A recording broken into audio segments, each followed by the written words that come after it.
Hello everyone, welcome back to my channel. तो आज हम एक और इंटरेस्टिंग नेम लेके आए हैं from the finance industry, one of the leading NBFC player, और कंपनी का नाम है Arman financial services. So as you know, micro finance industry एक हेडविंड से गुजर रही है, राइट। और पिछले 1-1.5 साल से कोई अच्छा समय नहीं चल रहा, राइट। सो अरमान फाइनेंस के बारे में बात करेंगे, और इस वीडियो को अगेन हम 4 पार्ट में बांटेंगे। पहले पार्ट में कि कंपनी करती क्या है, कैसे फाउंड हुई, राइट। फिर थोड़ी सी हिस्टोरिकल परफॉर्मेंस के बारे में जानेंगे कंपनी का, और इसके साथ साथ ये भी जानेंगे कि माइक्रो फाइनेंस इंडस्ट्री कैसी साइकिल से गुजर रही है अब, राइट। उसके बाद हम Q2 FY26 के रिजल्ट के बारे में बात करेंगे, और उसके hidden in between the lines के बारे में बात करेंगे, क्या इंसाइट्स मिले हमें जो है कंपनी के कॉन कॉल से, और उसके बाद फाइनली एवोल्यूशन के बारे में एक फाइनली बात करेंगे, राइट। तो पहले बात करते हैं कि अरमान फाइनेंस कंपनी करती क्या है। तो अरमान फाइनेंस कंपनी लोन देती है, बेसिकली माइक्रो फाइनेंस लोन देती है। तो 4 तरीके के लोन देती है। एक तो माइक्रो फाइनेंस लोन जो कि जॉइंट लायबिलिटी ग्रुप को देते हैं। तो जॉइंट लायबिलिटी ग्रुप क्या होता है? एक ग्रुप ऑफ वुमेन होता है रूरल में। तो होता क्या है कि उसमें ग्रुप ऑफ वुमेन होते हैं, तो जॉइंट लायबिलिटी होती है आपकी, कोई कोलेटरल नहीं होता। तो जनरली वुमेन बोरोवर्स ही होते हैं। इससे क्या होता है? रीपेमेंट बढ़ जाता है। तो ये मॉडल काफ़ी पॉपुलर है, और generally most of the micro finance companies loan देते हैं इसको। तो इनका 66% ऑफ द लोन वहाँ पे जाता है, माइक्रो फाइनेंस JLG ग्रुप में। सेकेंड कैटेगरी आती है MSME लोन्स, राइट। उसमें जाता है 22%। थर्ड आता है 2 व्हीलर लोन्स 3.5%, और एक आता है लोन अगेंस्ट प्रॉपर्टी, फोर्थ, वो होता है 3.54%। और ये JLG ग्रुप में ही जो बोरोवर की फ्रीक्वेंसी सही होती है वो प्रमोट होकर इंडिविजुअल बिजनेस लोन भी दे देते हैं ये लोग, वो भी 5% है इस समय बुक का। सो ये मेन कैटेगरी है कंपनी की। कंपनी 1992 में मिस्टर जयंत पटेल ने फाउंड करी थी, और इसका हेडक्वार्टर अहमदाबाद गुजरात में है। और कंपनी लिस्ट हुई थी 1995 में BSE में, और NSE में 2016 में लिस्ट हुई। और कंपनी की इस समय प्रेजेंस 11 स्टेट्स में है, 509 ब्रांचेस है, राइट। और कंपनी का मैक्सिमम जो ब्रांचेस है इस समय, जो मेजर कंट्रीब्यूटर, जो मेन टॉप ब्रांचेस है, वो गुजरात, उत्तर प्रदेश, झारखंड, MP और राजस्थान है। ऑल तो प्रेजेंट 11 में है, बट ये 5 से मैक्सिमम ऑफ द ज़्यादा ब्रांचेस यहीं पे है। 60% ब्रांचेस यही इन 4-5 स्टेट में, 60 to 65% ब्रांचेस, राइट। ये होगा कंपनी के बारे में। अब हम आगे बढ़ते हैं और कंपनी की हिस्टोरिकल परफॉर्मेंस जानते हैं, कंपनी पहले साइकिल्स में कैसे परफॉर्म किया है।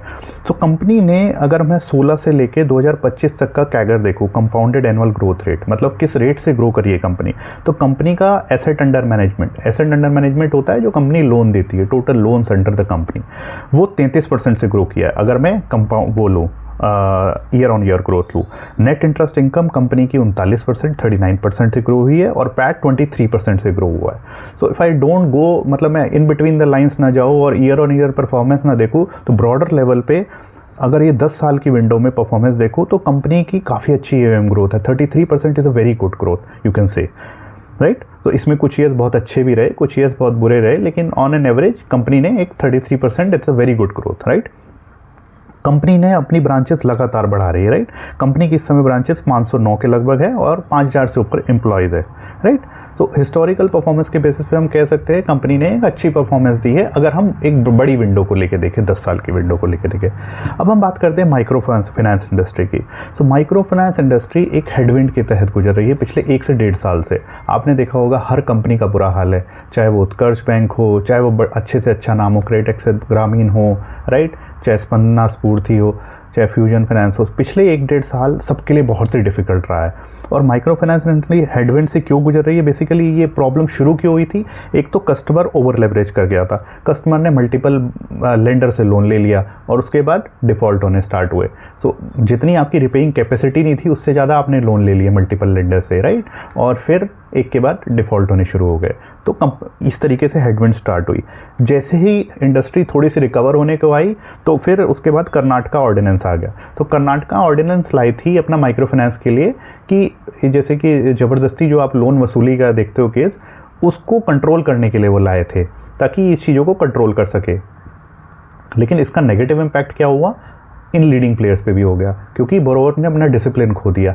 वो ऑर्डिनेंस इसलिए आया था कि जो रजिस्टर्ड NBFC नहीं है, जो रजिस्टर्ड नहीं है कंपनी, उन पे कंट्रोल करने के लिए। लेकिन जब आप ऑर्डिनेंस लाए तो आपने बहुत कंट्रोल लगा दिए कि भाई आप ज़बरदस्ती वसूली नहीं कर सकते, बहुत सारे रूल्स लगा दिए, राइट। इसके तहत कंपनी ने अगेन कर्नाटका में स्पेशल प्रॉब्लम फिर से आई Q1 Q2 में। तो अब जाके फाइनली ऐसा हो रहा है Q2 के रिजल्ट के बाद कि सारी कंपनीज धीरे धीरे अब ग्रोथ की बात करने लगी है। इससे पहले सारी कंपनीज का सिर्फ ये रहता था कि रिकवरी किसी तरीके से फास्ट हो। ठीक उसी तरीके से अरमान का भी यही था कि अरमान ने पिछले 1 से 1.5 साल में अपना पूरा फोकस जो है रिकवरी की तरफ डाला कि हम किसी तरह हम रिकवरी को अपनी बेटर करें, राइट। यही उनका पूरा फोकस रहा। अब हम बात करते हैं Q2 के कॉन कॉल की, राइट। Q2 में अगर हम देखें तो कंपनी ने AUM में डी ग्रोथ है, Q1Q डी ग्रोथ है। अगर हम लास्ट 5 क्वार्टर में देखें तो कंटिन्यूस डी ग्रोथ है AUM में, राइट। तो रिजल्ट कोई बहुत अच्छा नहीं था, राइट। Q1Q डी ग्रोथ थी, राइट। प्रॉफिट में 8 करोड़ का प्रॉफिट था। लास्ट क्वार्टर में कंपनी ने लॉस दिखाया था और लास्ट ईयर के सेम क्वार्टर में कंपनी को 15 करोड़ का प्रॉफिट था। तो रिज़ल्ट कोई बहुत, अगर आप एक हाई लेवल पे रिज़ल्ट देखोगे तो आपको बहुत अच्छा नहीं दिखेगा, राइट। प्रॉफिट कोई बहुत अच्छा नहीं था। ROA 1.5, ROE 3.7, right. और कॉस्ट टू इनकम भी बढ़ी हुई थी कंपनी की, 48.7% थी। तो कंपनी जो है 48%, तो कॉस्ट टू इनकम बढ़ने से अगेन प्रॉफिटेबिलिटी पे फ़र्क पड़ता है। कॉस्ट टू इनकम मतलब कि अगर आपको X इनकम जनरेट कर रही है उसके लिए आपको कितनी कॉस्ट लगानी पड़ेगी, राइट। और GNP NNP में भी कोई बहुत ज़्यादा सुधार नहीं था। 3.7 और 0.5 Q2 में था वर्सेस 3.5 और 0.5 Q1 में था। अब तो ये तो हो गया हाई लेवल के नंबर्स। इसमें आपको कुछ भी ऐसा नहीं दिखेगा कि कंपनी में कुछ अच्छा हो रहा है, but you have to read between the lines. So insights क्या थी कॉन कॉल में और रिजल्ट में। तो अगर आप ये देखो कि कंपनी ने अपने डिस्बर्समेंट्स में ईयर ऑन ईयर और Q ऑन Q, अगर आप ईयर ऑन ईयर बोलोगे तो 26% की ग्रोथ दिखाई है और Q ऑन Q 21%। तो कंपनी लोन क्यों देगी, डिस्बर्समेंट क्यों बढ़ाती है? इसका मतलब ग्राउंड रियलिटी इंप्रूव हो रही है। कंपनी अगर डिस्बर्समेंट इंक्रीज कर रही है इसका मतलब company is feeling more confident of the future, right. तभी तो वो लोन ज़्यादा देगी, अदरवाइज तो वो अपने लोन को रिकवर करने में लगी रहेगी, राइट। इसके अलावा अगर आप देखो तो पार, पोर्टफोलियो एट रिस्क, एक वेरी इंपॉर्टेंट टर्म होती है 31 to 90 मूवमेंट। तो ये पार क्या होता है, पोर्टफोलियो एट रिस्क, कि कितना पोर्टफोलियो आपका रिस्क में है। तो पार 0 का मतलब होता है कोई भी, मतलब अगर पार 0 100% है इसका मतलब आपका कोई भी पोर्टफोलियो रिस्क में नहीं है, राइट।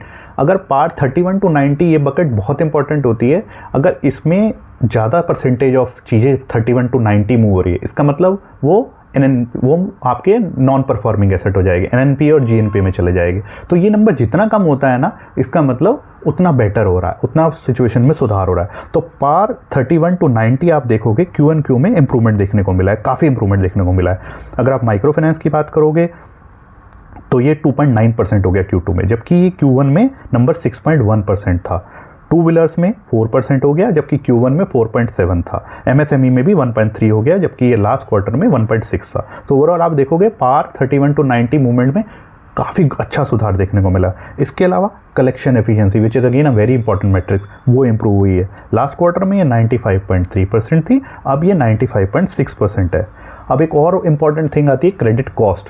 तो कंपनी का अगर आप क्रेडिट कॉस्ट देखोगे तो लास्ट 3 क्वार्टर में घटता नजर आ रहा है। क्रेडिट कॉस्ट क्या होते हैं, प्रोविजंस जो आप करते हो बैड लोन के करस्पॉन्डिंग, कि आपको जो उसमें लगता है कि ये बैड लोन हो सकते हैं। तो अगर आप देखोगे तो लास्ट 3 क्वार्टर में लगातार गिरा है। Q4 में ये 89 करोड़ था, Q1 में 66 था और Q2 में 38 करोड़ हो गया। सो अगर आप देखो कि हर चीज़ में इंप्रूव हो रहा है और कंपनी ने पिछले 1-1.5 साल में काफ़ी कुछ स्टेप्स भी लिए हैं कि ताकि ये सब चीज़ें ग्राउंड में इंप्रूव हो। तो कंपनी ने अपना मॉडल चेंज किया है कि ये क्रेडिट मैनेजर मॉडल पे आ गए, BCM मॉडल। BCM मॉडल में क्या होता है, इन्होंने मैनेजर मतलब हायर किए नए मॉडल में, उसमें उनका मेन पर्पज़ ही होता है रिकवरी लाना, राइट। उनकी KPI ही उससे रिलेटेड होती है कि रिकवरी पे बहुत ज़्यादा फोकस रहता है कि quality of the loans given should be good, right. और उसका कंपनी को बेनिफिट भी मिला है। अगर आप देखोगे जो भी लोन इन्होंने सितंबर 2024 के बाद से इस मॉडल में दिए हैं उनमें इनकी जीरो DPD मतलब ये होता है डे पास ड्यू। मतलब अगर जीरो DPD आपका 100% है तो मतलब कोई भी बंदा ऐसा नहीं है जिसका कोई लोन ड्यू है, राइट। तो वो बकेट 99.4% हो गया नंबर, मतलब 100 में से 99.4% लोन आपका बिल्कुल टाइम पे चल रहा है, कुछ भी ड्यू डेट नहीं है उसकी, राइट। और ये आफ्टर द न्यू मॉडल, इसका मतलब डिलिक्वेंसीज कम हो गई है कंपनी की, राइट। इसी के साथ साथ अगर आप अक्टूबर में बोलोगे तो कंपनी ने अपने कॉन कॉल में ये भी बोला कि हमारी अक्टूबर की efficiency one of the better, even सितंबर से भी थोड़ी सी बेटर थी, राइट। और डिस्बर्समेंट लगभग कंपनी ने हिंट दिया कि MFI डिस्बर्समेंट लगभग 140 करोड़ का है, which is one of the highest in last 6-7 month. अब आप इन सब तारों को जोड़िए एक साथ। क्रेडिट कॉस्ट घट रही है, डिस्पर्समेंट बढ़ रहा है, राइट, कंपनी लोन ज़्यादा से ज़्यादा दे रही है, राइट, जीरो डीपीडी इंप्रूव हो रहा है, राइट, पार इंप्रूव हो रहा है। तो ये सारी चीज़ें ये बता रही है कि आने वाला समय definitely is going to be better, जो कंपनी को ऐसा लग रहा है, ठीक है। कोई ब्लैक स्वान इवेंट आ गई, कुछ और आ गया, that's a different matter, but company को ऐसा लग रहा है कि आने वाला समय बेटर है, अगर हम रीड बिटवीन द लाइंस और ये सारी चीज़ों को कनेक्ट करें। सो इसको देखते हुए ऐसा लगता है कि आने वाले समय में in case of all the companies, not only Arman finance, सारी कंपनियों के अगर आप कॉन कॉल देखो, क्रेडिट एक्सचेंज ग्रामीण देख लो, ये किसी को भी नॉर्दर्न आर्क देख लो, सब ने ये बोला है, राइट, कि अब उनको ग्राउंड पे इंप्रूवमेंट होते हुए दिख रही है। सेम इनके साथ भी है कि ये सारी चीज़ें यही दर्शा रही है कि आने वाला समय शायद इनके लिए बेटर होगा। अब हम आते हैं वैल्यूएशन की तरफ। वैल्यूएशन कंपनी इस समय जो ट्रेड कर रही है लगभग 1550 1550 से 1600 करोड़ के मार्केट कैप पे ट्रेड कर रही है। अब कंपनी का प्राइस टू बुक निकल के आता है लगभग 1.8।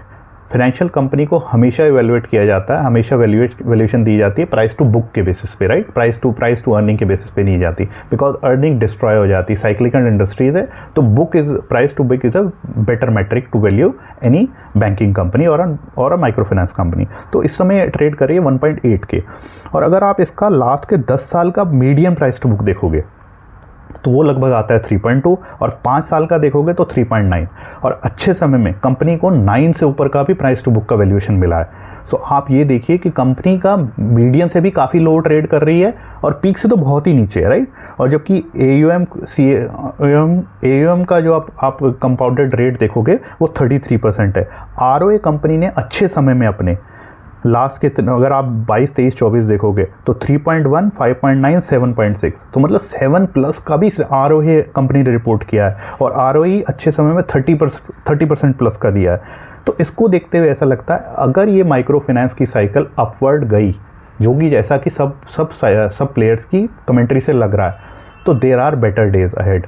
और कंपनी अगर अपनी एवरेज वैल्यूएशन पे भी चली जाती है, राइट, तो there are very significant opportunity for a very good upside, right. Risk reward definitely इस समय फेवरेबल लगता है, considering the industry is going through a transition phase and moving towards the upward cycle, right। Risk factor भी होते हैं, देखो आप इतनी सारी अच्छी बातें बोली, तो कुछ रिस्क फैक्टर डेफिनेटली होते हैं हर इंडस्ट्री में। बहुत ही साइक्लिकल इंडस्ट्री है, एक छोटी सी इवेंट पूरी इंडस्ट्री को डिसरप्ट कर देती है। जैसे कि मैंने बताया कर्नाटका का ऑर्डिनेंस आया, तो हमें बहुत ही माइन्यूटली ट्रैक करना होगा कि ये इंडस्ट्री सही से चले। इसके साथ साथ इंडस्ट्री साइकिल को हमेशा मॉनिटर करना होगा। मॉनसून गड़बड़ हो जाता है, कुछ ऐसी इवेंट आ जाती है, हर चीज़ से इम्पैक्ट हो जाती है इंडस्ट्री, बिकॉज आप लोन दे रहे हो ना, सबसे मतलब आप you are going to the tier 4, tier 5 rural villages में दे रहे हो, तो वहाँ पे हर चीज़ का इम्पैक्ट पड़ता है, राइट, हर छोटी से छोटी चीज़ का। तो मॉनिटर करना है, but considering the valuation band it is tracking definitely worth, मतलब आप ये कह सकते हैं कि रिस्क रिवार्ड काफ़ी फेवरेबल लगता है इस पोजीशन से। तो कंटिन्यू रखते हैं इसकी ट्रैकिंग और देखते हैं होपफुली कि आने वाले क्वार्टर में कंपनी कैसा परफॉर्म करती है। और अगर आपकी कोई भी क्वेरीज है इस वीडियो से रिलेटेड तो प्लीज़ कमेंट सेक्शन में डालें। Thank you guys.